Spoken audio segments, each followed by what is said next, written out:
We are back on MorningLine. Thanks for joining us. I mean, you learn little things about your guests. They're always so charming and nice. She plays the clarinet.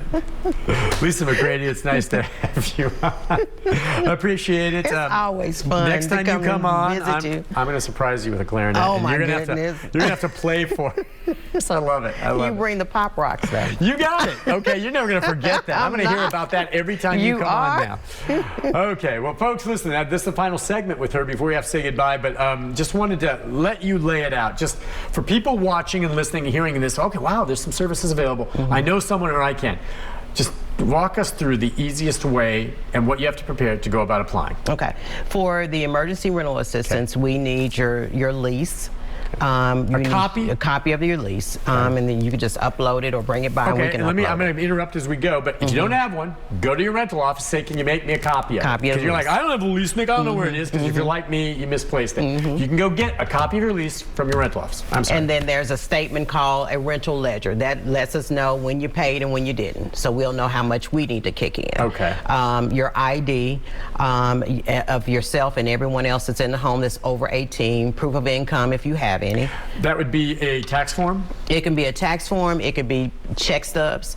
Many people have the online thing, the portal, where they can just upload their paychecks or their statements right from there. That's usually really easy to do. Okay. Or we can print it at the office if you don't have an opportunity to print it. All right. And so those are the main components. And then on the landlord side, there's payment documents. So that tells us how you want to be paid electronically. And so the banking information and all that good stuff. So we should say the money, when it's approved, goes not to the tenant to pay the landlord. It's approved, and the money goes directly to the landlord, and the landlord knows that's for apartment 1C. Okay, they no longer owe that back rent. Correct. Now, there are very rare occasions to where a landlord and tenant, they're just not, vibing right now. And so sometimes we'll have to pay the tenant so that they can pay the landlord. But those are on very few and far between. That's basically it. And once the application process and they send all that stuff over, is there an interview, or will there be a caseworker that calls them to walk them through it, or ask, I guess if they're missing something, have to reach out? Yeah, typically so there's a couple of ways. There are emails. Everything it can be done by electronically. And so if we're missing something, you'll get an email saying, hey, we're missing your lease, or we're missing the ID for adult number 2 in the home, or whatever we're missing.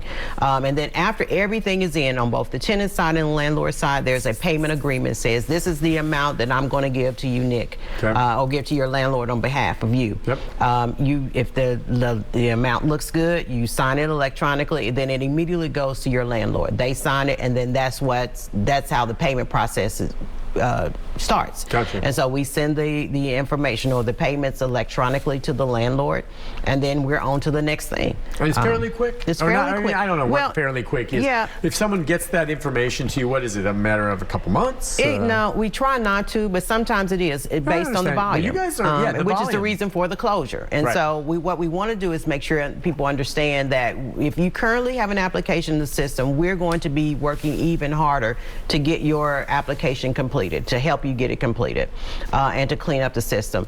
Anyone who needs to apply during that shutdown period, which is December 14th to January 18th. So through the holidays, actually. That's 1 month there where you will not be able to apply. If all of a sudden a need comes up between now and then, it's not going. Now, what if someone files an application December 12th?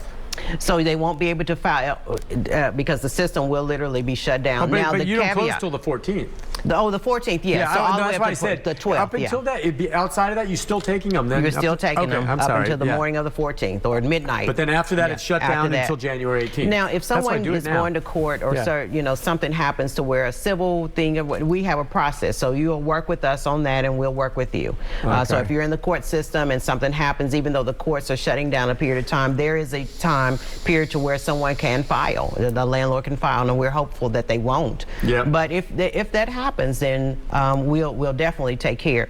Also, if someone has an immediate need and it's not for multiple months, we do have additional rental assistance programs within our organization that we are able to help.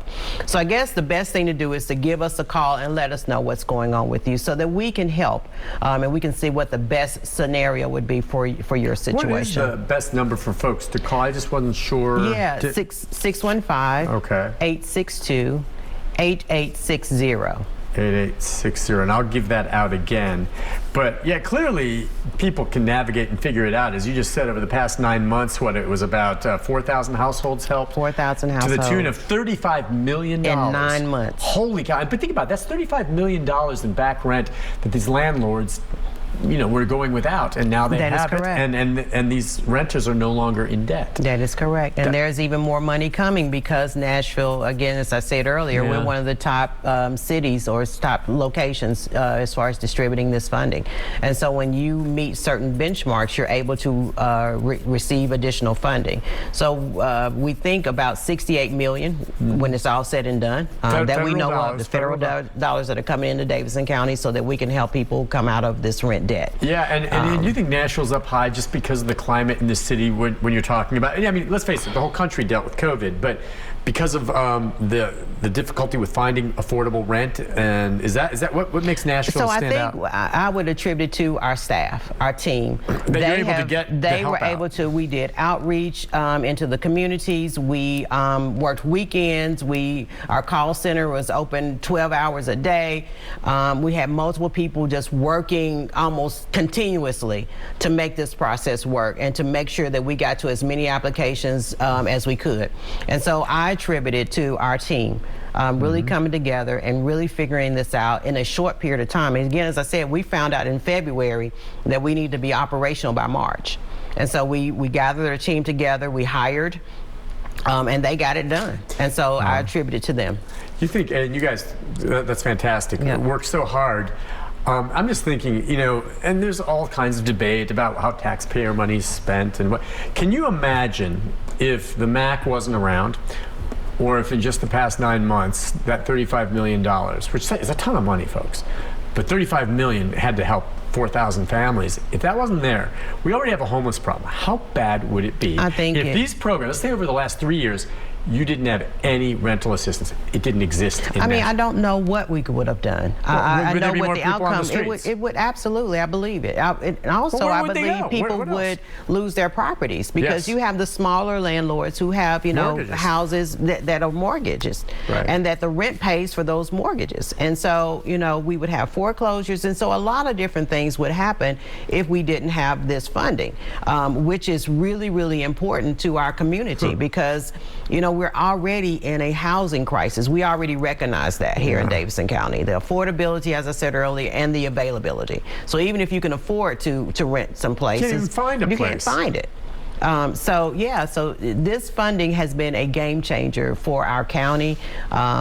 Again, shout out to our team for getting in there and figuring out. I mean, we had to stand up a whole system, online system. This didn't exist prior to this funding. The grant coming through. The grant came through when? The city applied in January of this year. Okay. We found out in February that we were awarded. Well, I remember you came on and we talked about it. That much money and how excited. And this is great. They had you come back on and say, remember Nick came on, we had the money, 4,000 families and counting still being helped.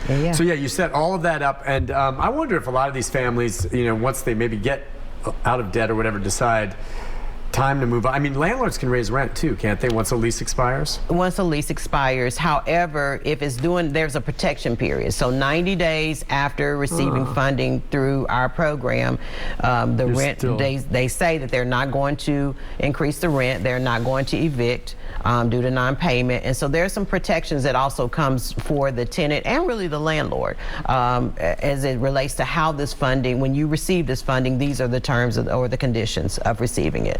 Again, we're widely dealing with people who have never had a payment issue, never had problems with paying it. Then you're also dealing with some folks who have it's always been a challenge, and this is the breather.